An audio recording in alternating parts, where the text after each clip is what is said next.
Halo, selamat pagi kepada kita semua.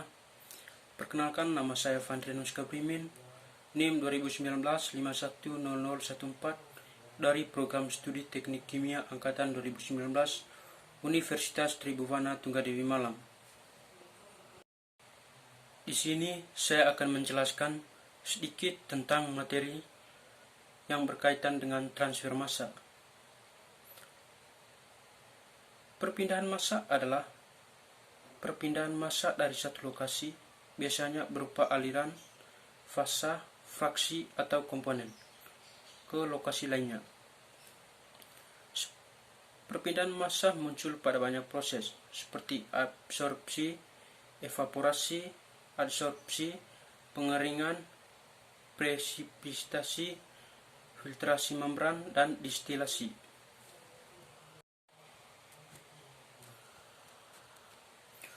Perpindahan massa digunakan oleh berbagai ilmu sains atau biologis untuk proses dan mekanisme yang berbeda-beda. Namun, frasa ini banyak digunakan pada ilmu teknik untuk proses fisika yang melibatkan difusi molekuler dan transport konveksi suatu spesies kimia dalam sistem. Di sini ada beberapa contoh sederhana proses perpindahan massa dan evaporasi air ke atmosfer, pencernian darah pada ginjal dan liver, serta distilasi alkohol. Pada proses industri, operasi perpindahan massa termasuk pemisahan komponen. Komponen kimia pada kolom distilasi, adsorber seperti scrubber, adsorber seperti activated carbon bead, dan ekstraksi liquid. Perpindahan massa pada umumnya digabungkan dengan proses perpindahan untuk penerapannya seperti pada menara pendingin industri. Berikutnya saya akan menjelaskan sedikit klasifikasi perpindahan massa campuran dua fase. Dalam perpindahan massa harus melibatkan lebih dari satu komponen. Pada proses ini, kedua komponen larut sempurna pada setiap perbandingan. Kontak antara dua fase menyebabkan terjadinya difusi antara masing-masing komponen dan menyebabkan hasil separasi yang selalu tidak sempurna.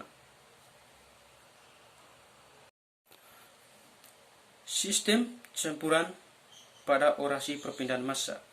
Di sini, sistem gas-gas dan padat-padat tidak terjadi dua fase. Dan berikutnya, sistem gas atau cair. Semua komponen harus terdistribusi pada kedua fase pemisahan dan menggunakan metode distilasi atau teknik lainnya seperti absorpsi dan desorbsi. Di sini saya akan membahas satu contoh soal seperti yang terlihat pada layar berikut ini, yaitu sebuah danau memiliki luas dan volume tertentu. Jika air dalam danau dengan kadar A atau disimbolkan dengan A tidak mencapai kondisi steady state atau case sama dengan 3,077. Kemudian pabrik ditutup sehingga air sungai tidak mengandung polutan A. Tentukan kadar A air danau pada berbagai waktu.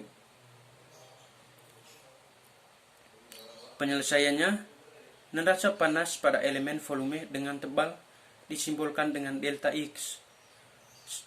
Dengan demikian, apabila V sama dengan 4 juta meter per kubik, A sama dengan 500 meter pangkat 2, K sama dengan 0,9 km per jam, dan Q sama dengan 2000 meter per kubik per jam, K sama dengan 3,077 mol per meter kubik.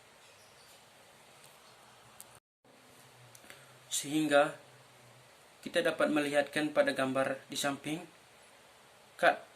kadar menghasilkan komponen A dalam air danau pada berbagai waktu.